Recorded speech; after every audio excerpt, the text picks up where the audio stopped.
एक और मसला जिसके ऊपर अब हमने बात करनी है वो है पानी का। पानी के ऊपर मैं शुरू में अपने इब्तिदाई में भी बात कर चुका हूं कि पानी जिंदगी है, और जाहिर है कि जो भी डिप्लोमेसी पाकिस्तान और इंडिया के दरमियान होनी है, और जो वेस्टर्न पावर्स जैसे कि डोनाल्ड ट्रंप साहब अगर चाहते हैं, जिन्होंने जंगबंदी के हवाले से सबसे पहले ट्वीट भी किया था, तो उसके अंदर ज़रूरी है कि इसको सॉर्ट किया जाए।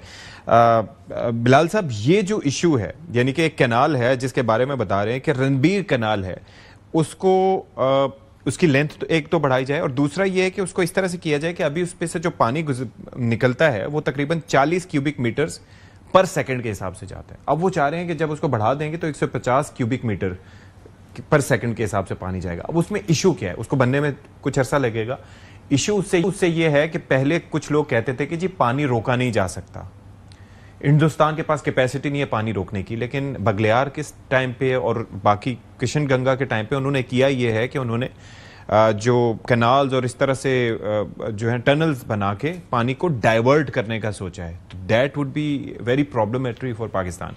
क्या करें इस हवाले से? अब देखिए, बात ये सती साहब, वो कैनाल बनाएं जो मर्जी करें, बात तो बड़ी सादा है ना कि अगर हमारे यहाँ फ्लो ऑफ वाटर में रिडक्शन आएगी तो हमें तो उस चीज़ से गर्ज है। एंड सो वी ऑलरेडी, आपको एनएससी की प्रेस रिलीज में भी याद है, at that time we said कि it would be an act of war.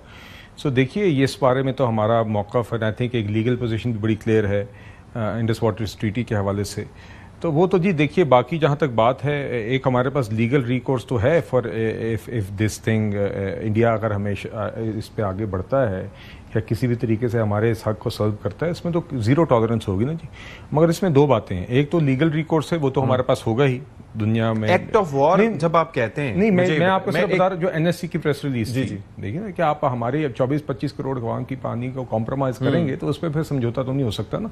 तो बहरहाल हम अभी, because we are in a cease fire, और आगे अगर ये सैनिटी की प्रिवेल करने का ग्राउंड बनता है तो अच्छी बात है। Let's see. लेकिन मैं जिस तरह से उनकी सोच की बात कर रहा हूँ, जो आप कह रहे हैं एक्ट ऑफ वॉर, तो उसके अंदर रूल्स ऑफ एंगेजमेंट भी होते हैं कि अगर फर्ज करें कि क्या है उसके अंदर कि पानी उन्होंने इतना रोका तो प्रीएम्प्टिवली हम स्ट्राइक्स करेंगे। हम क्या करेंगे? I can't speculate on that at the moment. I think मैं तो आपको बता रहा हूँ कि जब पहलगाम के वाक़े के बाद और उसके बाद एक बेसलेस एलिगेशन पे पाकिस्तान के बाद जब इंडिया ने वो ऐलान किया था पानी के हवाले से, इंडस वाटर ट्रीटी को होल्डिंग इन अबेयंस के हवाले से, तो एनएससी की प्रेस रिलीज आई थी जिसमें प्राइम मिनिस्टर साहब ने नेशनल सिक्योरिटी कमेटी चेयर की थी, अफवाज सारी हमारे सरबराहान मौजूद थे, कैबिनेट मेंबर्स मौजूद थे। उसके बाद जो हमारी हुकूमत का, रियासत का एक मौक़िफ़ आया था वो आपके सामने, तो that shows the seriousness with which we take this. तो ये तो अगर कल हुआ मामला, अगर उन्होंने किया तो हमारे पास तो देखिए फिर then all options will be available. एक लीगल रिकोर्स होगा जो इंडस वाटर ट्रीटी में है, no one can hold this treaty in abeyance. दूसरा ये है कि फिर देखिए, फिर हमें ये तो राइट ऑफ सेल्फ डिफेंस की जुमरे में आएगा।